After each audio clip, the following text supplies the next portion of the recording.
Welcome to class number 4 of our CSE 104, and we're going to take up where we left off last week talking about the flood. What effects did this cause on the earth? We mentioned how that probably right after the flood was over, the oceans were actually smaller. This would expose enormous amounts of land that currently are underwater, called the continental shelf. I want you to look here at the map. Between England and the United States, or between England and Europe, is the English Channel. It's about 30 miles wide, and yet it's only about 150 feet deep, I believe, at the deepest point. 150 feet out of 30 miles, you realize that's nothing. So we sometimes look at the maps and say, wow, that's blue, therefore that's water. Yeah, that might be true, but that doesn't mean it's very deep water. Sometimes it's very, very shallow.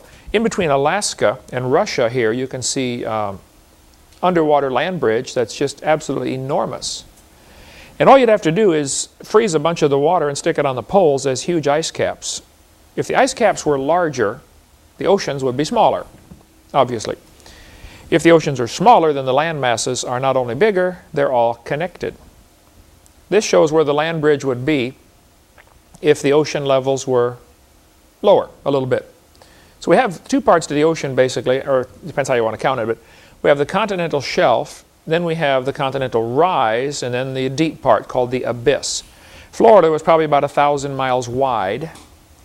If you lowered the water just a few hundred feet, you could almost walk to Cuba.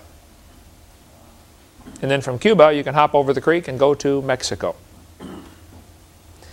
And that ditch between Cuba and Florida may have not existed at all. Let's suppose the oceans were lower after the flood. The Atlantic Ocean is filled in, but the Gulf of Mexico may be totally dry. It may be just a low place. Once the water gets high enough to go over the top, then it'll erode that canyon. So the ditch between Florida and Cuba may actually be an eroded canyon, underwater canyon. There are some enormous canyons. Look up where Boston is and go south to New York and look out into the water. You see some huge canyons. The Hudson Canyon. Can you see that on the map there? There are underwater canyons that are enormous. Well, how did the Hudson River cause that? If the beach line, though, was out a few hundred miles, then the Hudson River would be flowing way out there. And as the river comes up, the old canyon becomes covered up, becomes part of the ocean. And then erosion becomes much more difficult. The Gulf of Mexico is probably real tiny right after the flood. This would be my theory, that the oceans filled in, and the reason we have a continental shelf is because of the ice caps melting back, which we'll get into in a minute. So you can see where New Orleans is there. South of there, you can see the Gulf of Mexico has what's called the Mississippi Cone. There's enormous amounts of mud being washed out there all the time, about 80,000 tons an hour washing into the Gulf of Mexico from the Mississippi River. Well, of course, we covered in seminar part 1 how that this is an indication that the earth is not billions of years old, because the Gulf of Mexico would have been full of mud. If you ask evolutionists, you know, they'll say, well, there was an ice age 35,000 years ago and there was another one 100,000 years ago, and they've got like 6 or 8 ice ages. They argue about the number. Ask them, how do you know there was an ice age 80,000 years ago and 30,000 years ago? How did you pick these numbers? They picked those numbers from factors like this. For instance, the erosion rate of Niagara Falls caused them to pick the number for, 30,000 years ago for an ice age.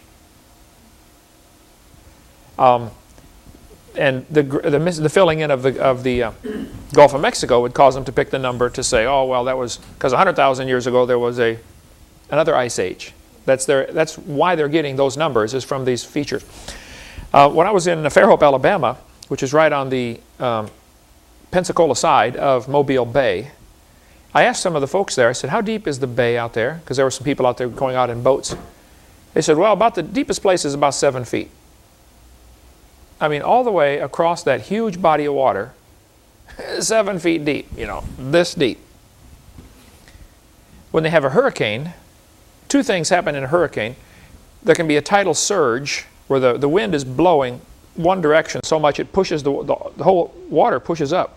If we got a big pan of water and blew real hard on one end, we could blow all the water up and make it sloped just from the air pressure. Hurricanes do that. They push water in. It can come up 15 feet or 30 feet even in a tidal surge.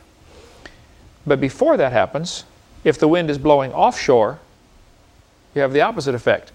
There have been several times when Mobile Bay was empty. There was no water in it. Got to forget what they call it. It's not a tidal surge. It's the opposite of a tidal surge, but there's probably a name for it.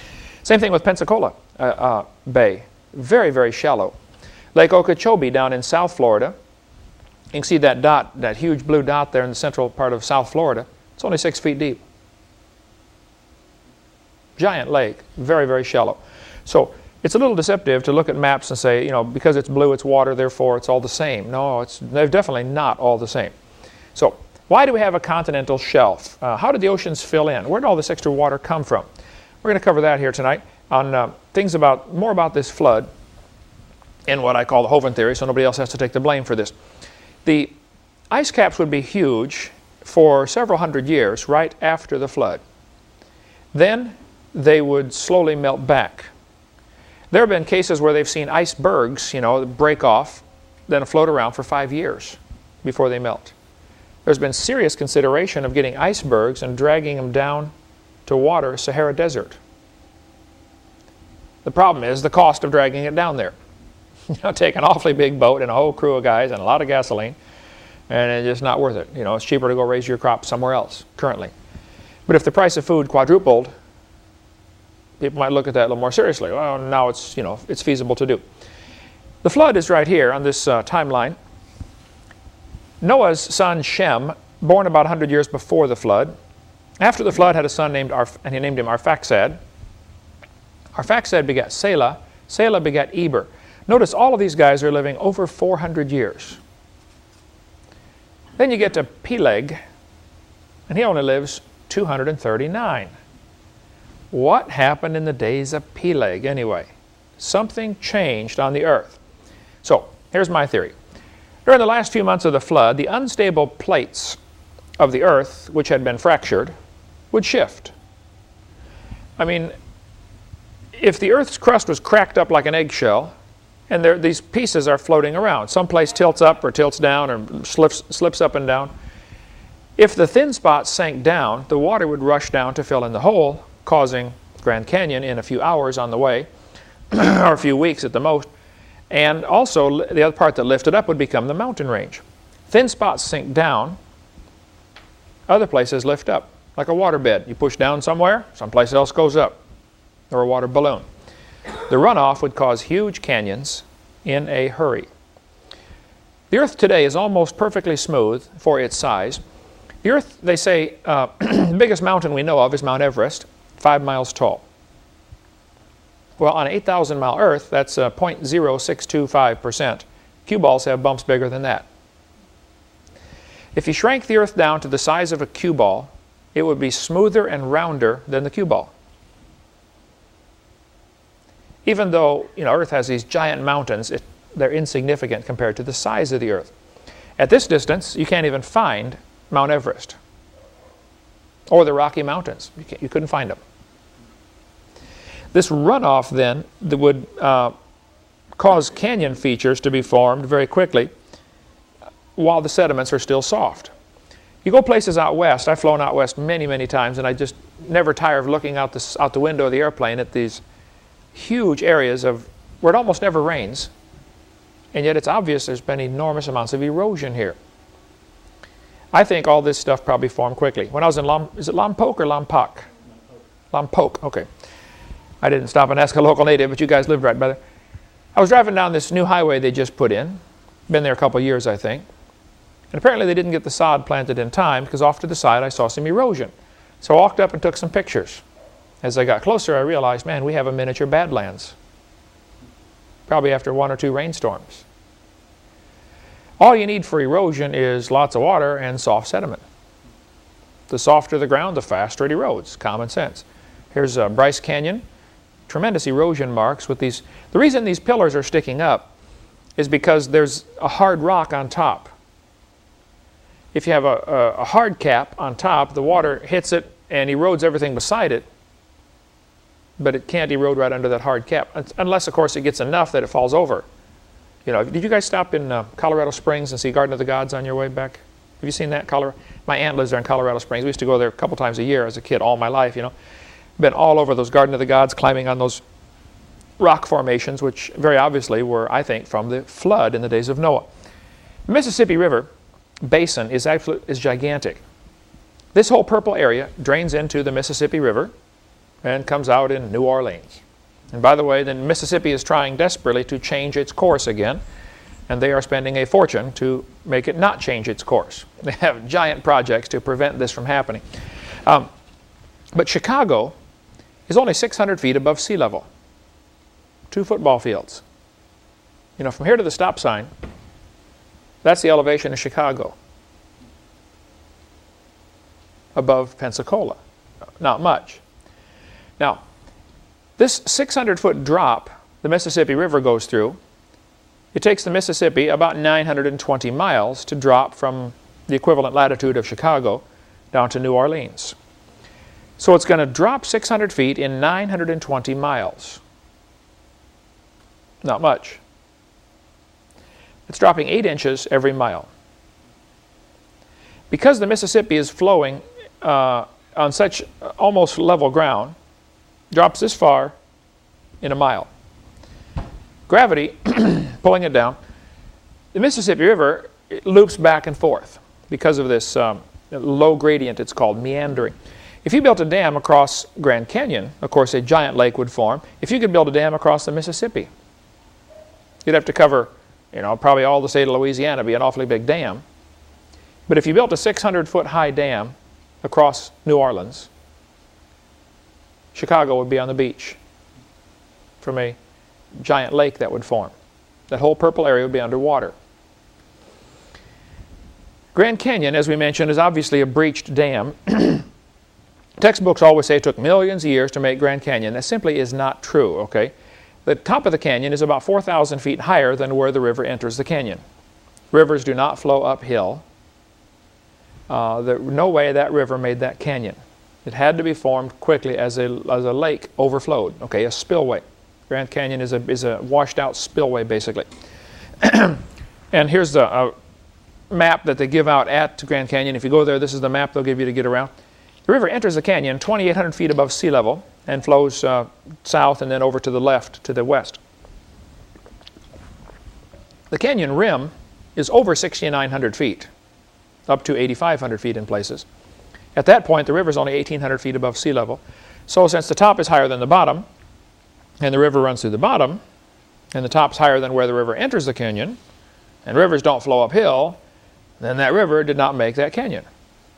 It's just common sense. There's a picture of Grand Canyon. I just flew over it a couple weeks ago for about my 9th time, I guess. I just never tire of looking at that thing from the air. It's absolutely gorgeous to see. But basically, it's wasted real estate.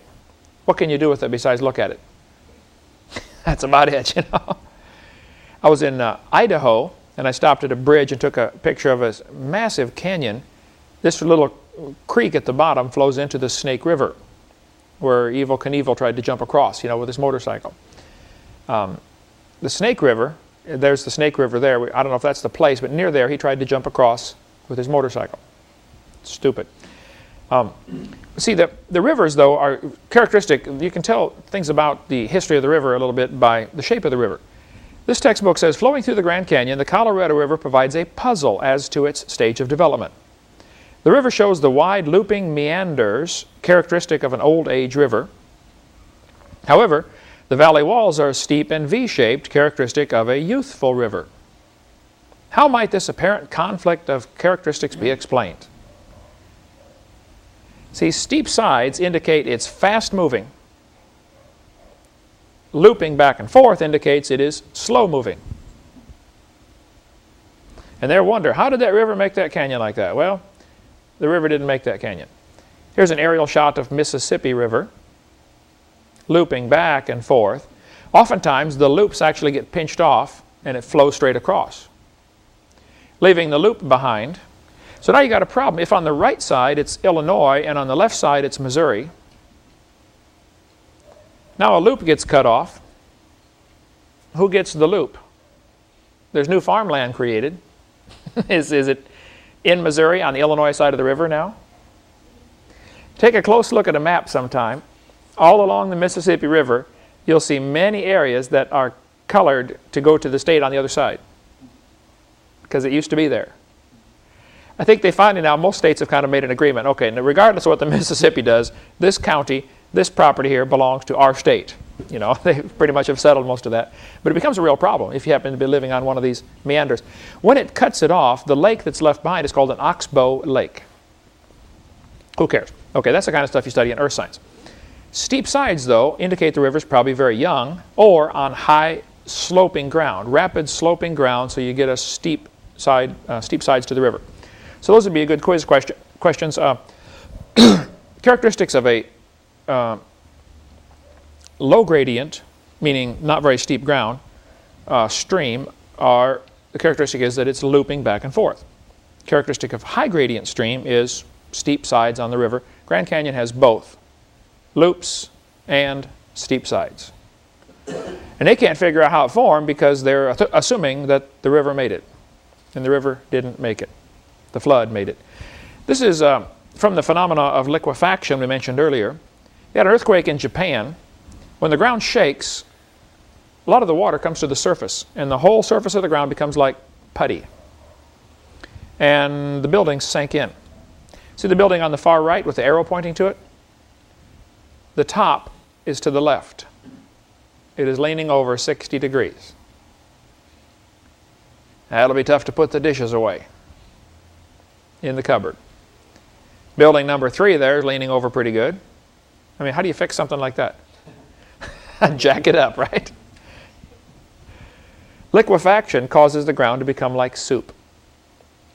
In San Francisco, one of the biggest worries they have is the next big earthquake. It's not going to hurt the folks who built on the mountains as much as those that built on the fill. See, for years, you want more properties expensive out there, so they build a dam, fill it full of dirt, pump all the water out, fill it full of dirt. You have new property. Like in Holland, you know, build a dike, pump all the water out. Well, in Holland, they're building a dike and pumping the water out, exposing new farmland that is below sea level. I guess that's not as much of a problem, but if you build a dike, pump all the water out, and then fill it full of dirt, all of that fill dirt is going to turn to soup first time you shake it. And in San Francisco, they have that problem, and other places, when the dirt just the fill dirt turns to soup and buildings sink right in. Here's the Alaska earthquake, 1964. It shook the ground horribly and split the city of Anchorage just about in half. I stayed in a hotel 30 feet away from where the fault line was. You could look out the window down and see the ground actually dropped down 30 feet. The hotel's built about 30 feet away from this place. They just smoothed out the dirt and planted grass. There's a hill right there. They said, oh yeah, this used to be up here back in 1964. This part sank down. You know, some places went up 60 feet just in a few minutes. Split a house right in half easily. You can see the earthquake did a little damage here to this place. Mount St. Helens, though, did a great job of showing us what damage can be done very quickly by things like volcanoes and earthquakes. It's a natural disaster. On May 18, 1980, the volcano began to swell on the north side, which is the side to the right on this picture. It swelled up about 100 feet. They had been watching it and said, folks, this volcano is going to blow, get off of here. And they went around getting people off the volcano, or telling them they should get off. 60-some people did not listen and died when it finally blew. But there were many warning signs this volcano is going to explode. Instead of exploding like a normal volcano, the whole north side, which is on the right here, slid down. As all this massive amounts of material slid down, it, like pulling the cork off of a bottle of pop that you shook up real bad. Shake it up, get it full of pressure, and then pull the cork off. Things come flying out. The problem is it flew to the north instead of straight up. Ash and steam began coming out of the volcano as, at the same time, the side is sliding down. Enormous amounts of rock and debris sliding off the side. All this mud and rock and everything slid down, and ash began to come flying out. Ash and steam. As the steam and ash came flying out of this volcano, it made a massive cloud. A photographer was taking pictures from, I think, about 10 miles away. He's taking pictures, click, Click, and all of a sudden the ash cloud is going about 100 and some miles an hour, started going over the top of him. And he realized, man, I better get out of here. He barely made it out with his life. Many people did not. Here's a car covered up in ash. The ash landed all over all of the United States, basically, or huge areas from this little volcano. Here's a satellite view showing the ash cloud. Mount St. Helens at the far left-hand upper corner there. Lots of the ash landed in Idaho and all across southern Washington. This light yellow area shows where they got from a trace up to a ½ inch of ash from that one little volcano. Some areas got up to 5 inches. My sister lived north of the volcano.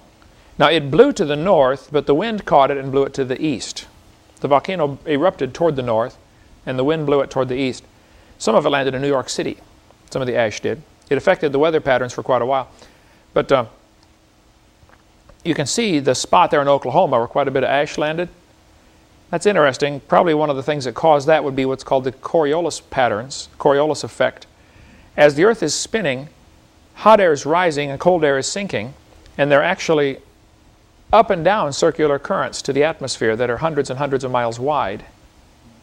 So the air rises off the equator, being hotter, sinks at the poles.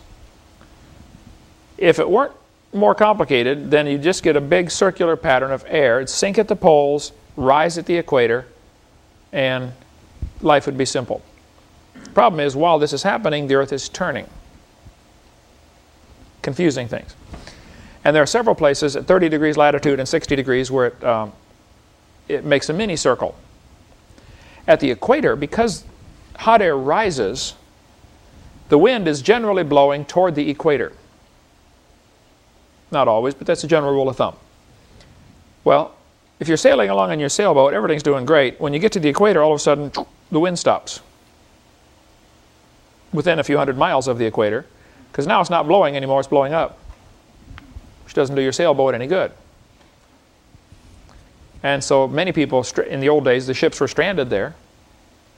And there's a name for that. Anybody know what that's called? That area where there's no wind? The doldrums is the name for the no wind, but those latitudes are called the horse latitudes. Anybody know why? They were stuck there for so long with no wind, they would be rowing these massive ships. Or they put the little rowboats out there and tie a rope to the big ship. Okay, guys, pull. And they threw horses overboard because, you know, it's going to take them weeks to get through here, and you couldn't afford to feed them. You're going to run out of food for your people. Horse latitudes. Or they ate the horses. Mount St. Helens on the far right here is 1 cubic kilometer of ejecta, it's called. That's the material that was blown out. This would be the ash, lava, etc. Mount Tambora did 80 cubic kilometers. Mount Krakatoa is the, as far as anybody's aware, this would be one of the loudest noises ever on the planet. That volcano is in Indonesia, down near Vietnam. When it erupted in 1883, it blew the entire mountain away. It didn't just blow a hole out, it blew the whole mountain off. It's gone. It made a tidal wave that went across the Indian Ocean. Let me grab the globe here. The tidal wave went across the Indian Ocean 2,000 miles an hour. Volcano erupted here in Indonesia. The tidal wave went all the way across the Indian Ocean and hit this island, Madagascar. A 90-foot tidal wave. People are over here. Absolutely no warning whatsoever. All of a sudden, a 90-foot wave comes in. What's that going to do to the folks that live along the beach? Going to make a problem, right? Killed, I think, 36,000 people on Madagascar. No warning whatsoever. When that happens, that's called a tsunami. T-S-U-nami. Japanese word for big wave, I guess. I don't know what it's for. But there's a misnomer. Some people call it a tidal wave. It's not technically a tidal wave. A tidal wave is caused by the tide, okay? But we call it a tidal wave. Actually, it's a tsunami that's caused by an earthquake or a volcano. Rapid movement of the earth sends this wave out very rapidly. And people in San Francisco in the earthquake, the ones that survived, one guy, his testimony, he was up in a real tall building looking out the window, and the ground began to wave. Just he thought he was on the ocean, because the ground itself is waving up and down. And he could see it coming toward him. And all of a sudden his building began to shake and broke and fell down. And he happened to survive.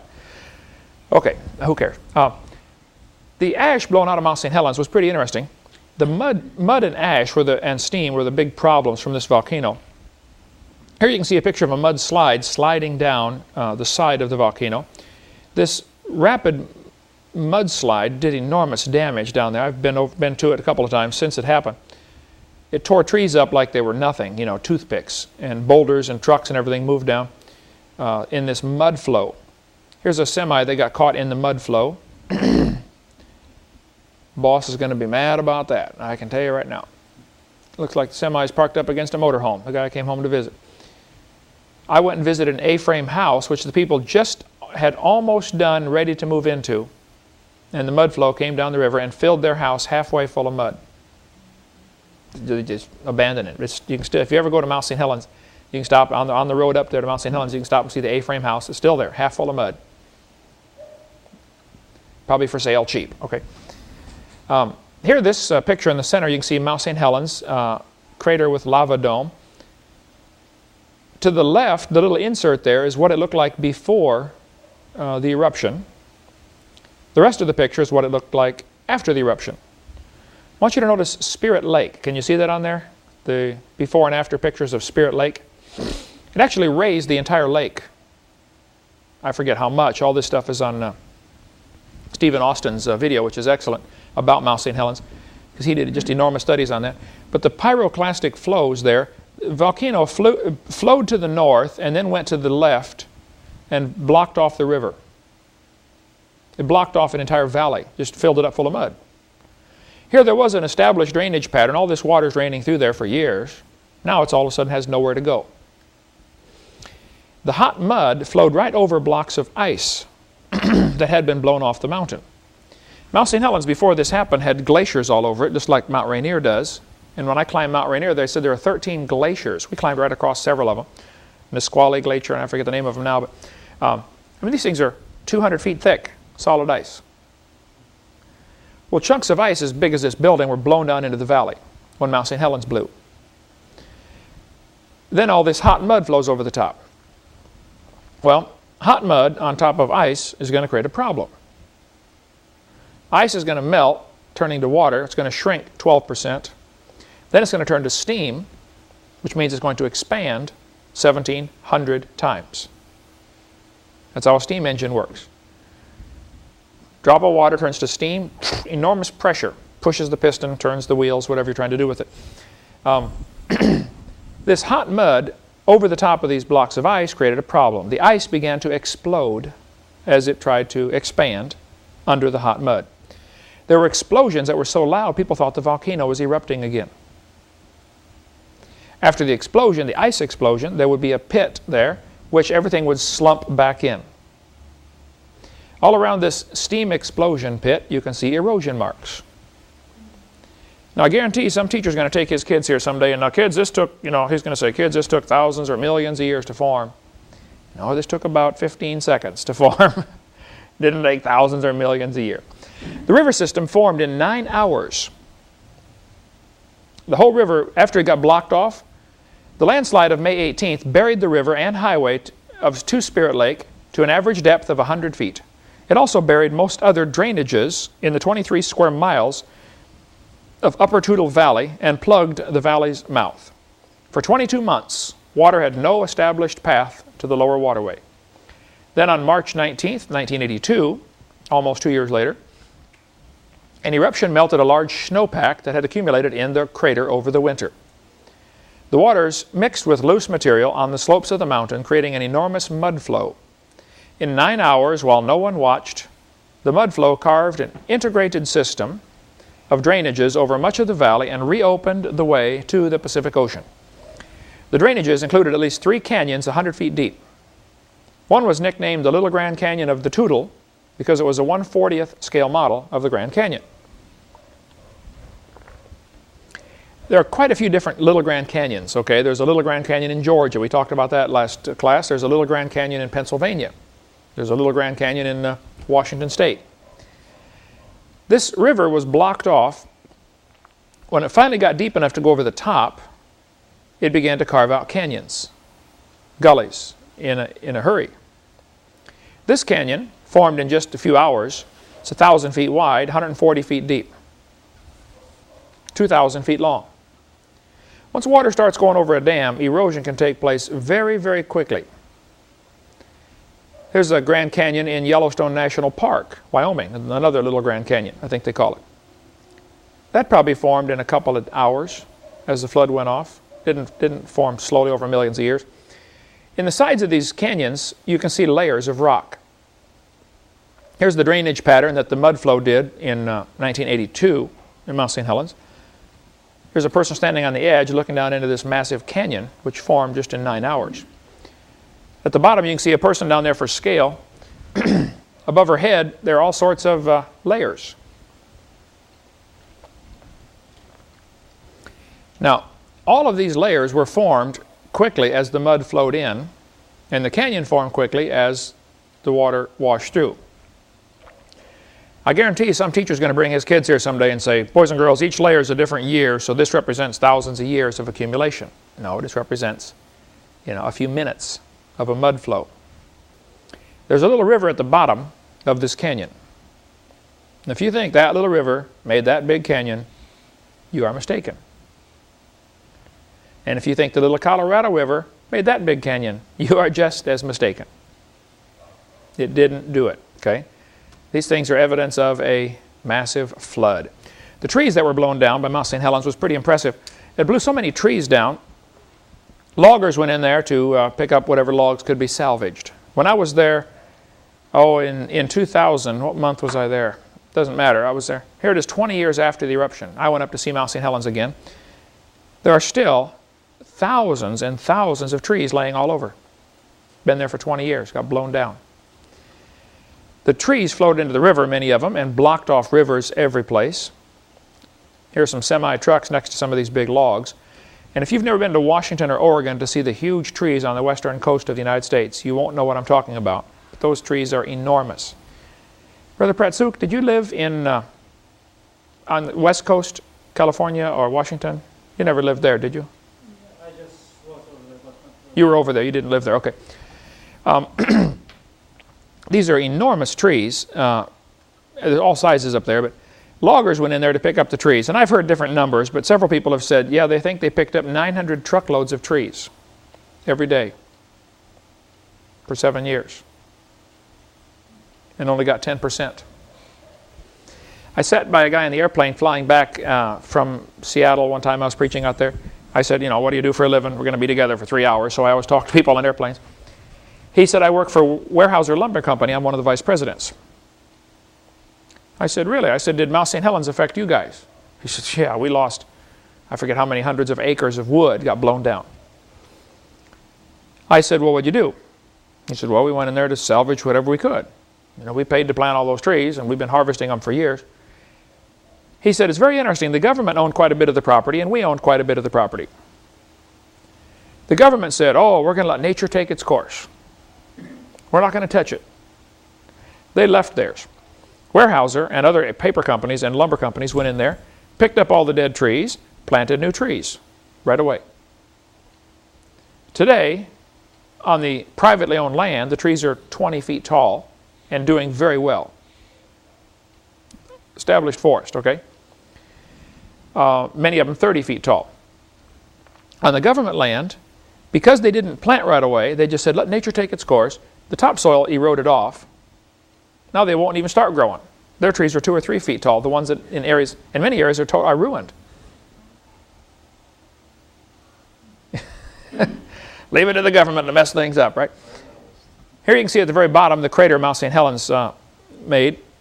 That's the way it looks today. Then at the top you can see Spirit Lake. Off to the left is this debris deposit where all this mud flowed in there. In Spirit Lake, there were possibly 1 million, certainly many, many thousands of trees that were blown into the water. You could actually walk across the water on all these logs. And Spirit Lake is a huge lake. Here you can see the logs floating in Spirit Lake. There's a postcard from Mount St. Helens in the background, still smoking just a little bit. My brother-in-law is a pilot. We flew down inside the volcano, flew around, smells like rotten eggs, the sulfur coming out of there. This was a couple years after the eruption we went down in. The trees will drift back and forth. Some days the wind is blowing one direction and blows them to this side, and a week later it blows them to the other side. This massive log mat, 2,000 acres, is floating around in this lake. Still there today. 20 years later, they're still there, some of them. Thousands of the trees began floating in the upright position. Here's some upright floaters, and they begin to sink to the bottom. As they get soaked full of water, they sink down. Scientists estimate there are 20,000 trees at the bottom of Spirit Lake. Many of them are already buried 15 feet deep, and they're standing up. None of them grew there. But it looks like they did. Looks like a forest. But there are no roots, just little stubs of roots because the trees was yanked out. After the break, we'll talk a little bit more about the trees in Spirit Lake and try to finish this section on the flood in the days of Noah. Let's take a little break. See you in a minute.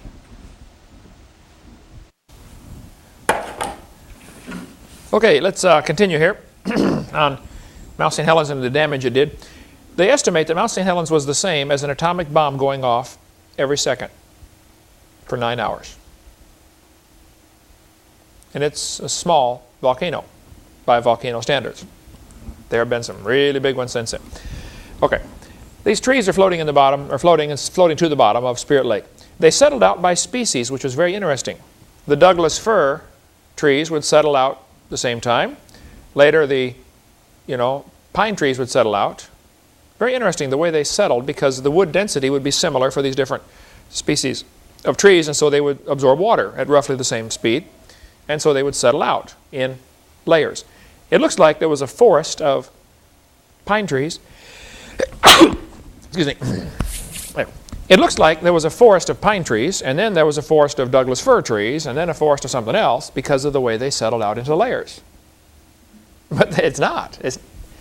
It gives the appearance of being a forest when it isn't. That's what we see all over the world. Here's some tree trunks in Athens, France, where there are petrified trees running through multiple layers, and some of the trunks are upside down. Those trees did not grow there. All over the world we find petrified trees in the vertical position extending through many rock layers. California near Santa Barbara has lots of them. Also, fish fossils in Santa Barbara extending through several layers of algae fossils. You can read the text there from a Bob Jones Earth Science textbook. Here. You guys were in Santa Barbara. Yeah. Along the beach years ago there was a large number of petrified trees, vertical, exposed. As soon as they're exposed, the next thing is them to fall off. The beach erodes back a little bit. So they're never exposed forever. I mean, I'm not aware of any. They get exposed and then they fall down and the beach keeps eroding back. But petrified trees standing up are pretty common. We covered that earlier in seminar part 4. Here's some from Joggins, Nova Scotia, where there are scores of them. Here's the St. Etienne, France picture showing many vertical trees running through many different layers of rock. Now the textbooks are going to say each of those layers is a different age. Here you have proof positive they are not a different age. Some of the trees have root stubs, as if the tree was jerked out, broke all the roots off, and then was redeposited. Exactly what is happening at Mount St. Helens. The standing petrified trees in Yellowstone National Park are very interesting. There's one place, when I was up there, you can see me standing next to one here, one place where there are 27 consecutive layers of layers containing petrified trees standing up. 27 consecutive layers. The evolutionists have always said, see, these trees average 500 years old apiece, because they count the rings, petrified wood. So they'll say, you see, this layer here had to be here for at least 500 years. And then sediments came in, new forest grew on top, and that lasted 500 years. And then sediments came in, and a new layer on top, and you take 500 years times 27, that's more than 6,000. That proves the Bible's wrong. That's their logic. Now, slow down just a minute. What if all of those trees were 500 years old? When the flood came, they all settled out in layers, and this all represents one flood. Now, it doesn't prove the earth is more than 6,000 years old. These are pretty common to find these petrified trees all over. Here's the Specimen Ridge, Yellowstone National Park. 27 consecutive layers. They don't have any roots, or little root stubs maybe, but no complete root systems under these trees. And oftentimes they extend up into layers above it. And you could put 2 and 2 together and go through and find layer, layer 1 and 2 and 3 are connected by this tree. Layer 3, 4, and 5 are connected by another tree. And layer 4, 5, and 6 are connected by another one. By going through and putting the pieces together, you could prove easily all of these layers formed at the same time. If the tree ever falls down, let's say you get a tree petrified, standing up, years later, the dirt washes away from around it. Now it's going to fall over, right? When it falls over, it's going to break.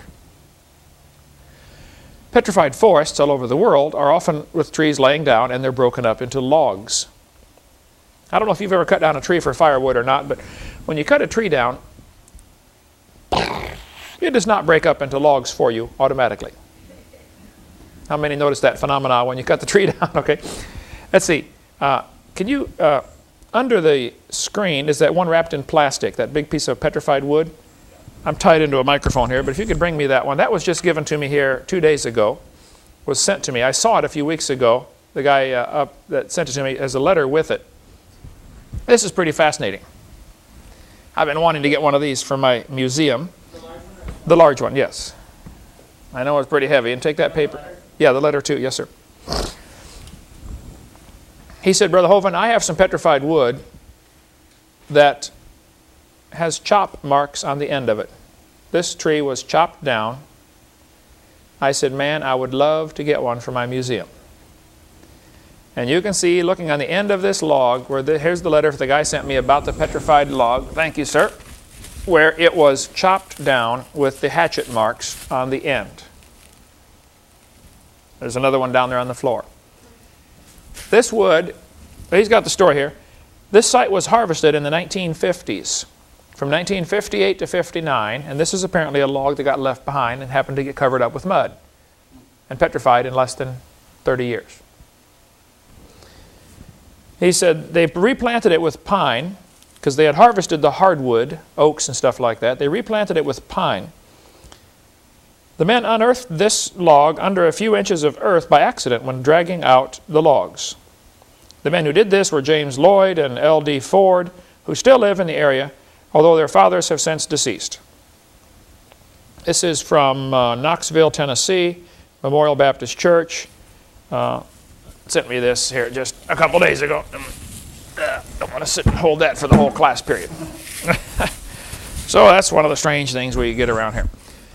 This is from Bob Easley in McDonald, Tennessee. If you don't believe me, his phone number is 865, can't read it here, 573-8061. Call him a liar if you'd like, but he was there, you were not. Okay. These petrified forests are pretty common. I've been to many petrified forests, one in Florida, Mississippi, all over Arizona, Texas, has mountains of petrified wood. Petrified wood, I think, happened because of the flood. Had to be buried relatively quickly in order to petrify before it had time to rot. This picture shows a couple scuba divers getting ready to go scuba diving under the log mat floating in Mount St. Helens, in the river, in the lake there, Spirit Lake. You can see the tops of their heads at the bottom of the picture there. They're going to go scuba diving under these logs. They notice, of course, the logs are floating back and forth in the lake, rubbing against each other, which is going to do what? Take the bark off. Exactly right. At the bottom of Spirit Lake, when they went down there, there was a layer of bark 3 feet deep. 3 foot thick layer of bark. How'd that get there? From the trees that were floating over the top, right? Coal can form in just a few hours. There's an article in Chemical Technology in 1972 about how to form coal in a few hours. Argonne National Laboratory showed that coal can form by heating wood, clay, and water for 36 weeks to only 150 degrees. If you get higher temperatures, it forms faster. During the flood, you would have massive log mats as big as Texas floating around because huge forests were uprooted during this flood. They'd float around for months. As they floated across the ocean, it would leave a debris trail behind it. Sticks, leaves, limbs, logs, bark. That debris trail is going to turn into coal. Coal is almost always found in layers, best explained as being a sedimentary deposit put down during the time of the flood in the days of Noah. This picture from a textbook, or from Reader's Digest here, is what is called karst topography. On the left, you can see the caves form in limestone. The earth does have many layers. That's not the question. The question is, how did it get that way? And I think the flood is the best explanation. To the right at the bottom, you can see the plume sticking up into it. Sometimes there are salt plumes. Sometimes there are sand plumes extending right through the layers of rock, distorting them. And you get into all that in earth science class, which is fascinating. I debated a lady, I debated a woman named Dr. Eugenia Scott, who is the president of the National Center for Science Education. Watch that name, because they're the ones who, they were founded by Carnegie back 100 years ago, I think. Their purpose is to keep creation out of schools. That's why they exist. During the debate, she said to me, she said, Dr. Hovind, there are 80 separate layers of coal in the Midwest. She's right. She said, if you look at the amount of coal in the world, the entire biomass of the world today could not be converted to that much fossil fuel. She's right again. What she's saying is here, there is so much coal in the ground, there aren't enough trees today to make that same amount of coal. Take every tree and bush in the world, smash it, you can't make the coal we have. Okay, what's your point? She said, see, this proves there had to have been an enormous amount of time involved in the laying down of the coal seams. Now where's the flaw in her logic? Trees were a lot bigger. Trees were bigger before the flood. A lot more of them. They were felled by the flood. Knocked down by the flood. One more really major factor. How many trees are growing now in the Pacific Ocean? The more land mass, sure. More land area, you get more forests. Period. Yeah, no polar caps, no deserts. You know, a lot more area, land area to support this kind of thing. Creation Magazine had an article in 1997 about coal seams. They're drilling down, they hit a seam of coal, they dig the coal out, dig down through some more rock, find some more coal. And they'll say, oh yeah, this one is millions of years older than this one. As they're mining this coal, they found out they come together. Now what does that say? Formed at the same time, right? The area in between the two coal seams would be called a lens. You can get an ice lens, you can get a rock lens, you can get a coal lens. It's an area of, you know, like a lens for your glasses or something like that. The branching coal seams prove those layers formed all simultaneously. Here's Dr. Don McDonald, a friend of mine from Troy State University, and here's his phone number. That's him standing there to the left, next to a petrified tree standing up, running out of a seam of coal, through, I think, 20 feet of rock, into another seam of coal up above. Tell me those layers formed millions of years apart. They form rapidly. Here, straight above this hammer, you can see a branching coal seam, a small one. Oftentimes, coal is in real tiny seams, and it's still coal, but it's just not worth going after. Too expensive, not enough there to get. They look at the factors, you know, how much is there? In Wyoming, there's a place where it's 200 feet thick. I just read last week, I didn't document it yet, I'm going to go check it out, but I'll verify it before I put it in my seminar permanently, but that they found a coal seam 500 feet thick. Solid coal. That's a lot of coal. Sometimes in coal, strange artifacts are found. This is a bell found inside a lump of coal. Newt Anderson found it. I called him, there's his phone number, back in '98. I talked to him again 2 months ago. He's got this thing sitting on his desk. Here he was about 12 years old or something back in West Virginia. He breaks open a lump of coal, and there's a bell inside. There's a strange little thing on top, some kind of deity, it looks like. Who knows, you know? It's like a Norse god. Yeah. Don't know what it is. This zinc and silver vessel was found in solid rock, supposed to be 600 million years old. No, this is pre-flood, not pre-Cambrian. What appears to be a spark plug was found encased in solid rock. This was in California. From Reader's Digest, Mysteries Unexplained. In Alancha, California, in Owens Lake, they found what looked like a geode. When they broke it open, it looked like a spark plug inside. So they x-rayed it. There's the x-ray of this geode. Let's just read this here. What appeared to be a standard geode was picked up near Alancha, California. Fossil shells encrusting its surface are at least 500,000 years old. Yeah, right.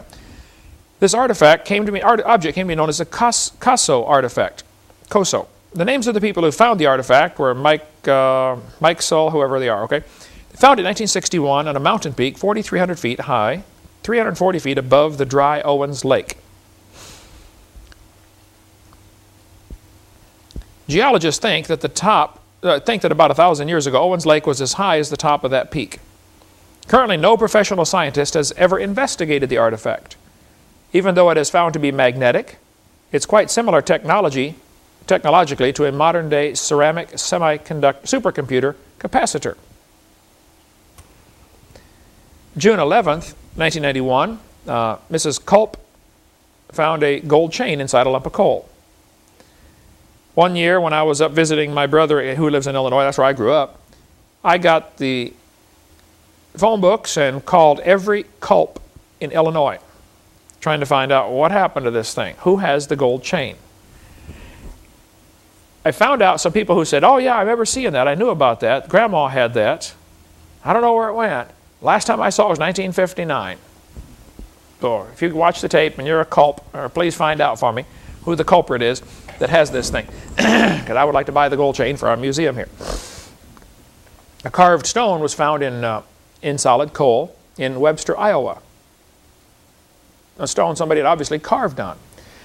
Daniel, behind the curtain again, I hate to keep sending you back there, is a replica of this iron pot found in a coal matrix. If you could grab that. It's on about 4 shelves up. See, it's kind of a dull black. Can you reach it there? They make copies of this. Yes, sir, that's it. Thank you, sir. Is that Wyatt's museum? No, this creation evidence is Carl Baugh's museum in Texas, okay? In Glen Rose, yeah. This is the replica that they're making of the artifact as it was found in solid coal. It's an iron pot, apparently used for, melting small objects, to pour them out into something else. Now, how could you explain a human artifact in a lump of coal? Must have been a human before the coal was formed. And that would be people before the flood. American Weekly, 1922, ran this article. New York Sunday American.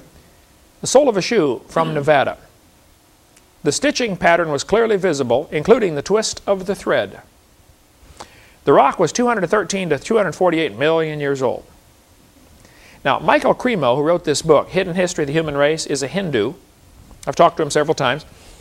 The book is excellent, by the way, on strange things that are found out of place. Michael Cremo spends an enormous amount of time documenting things that are found that shouldn't be there. But he believes the standard geologic column. He really believes that rock is 200 million years old. So, the conclusions he came to is aliens visited the planet 200 million years ago.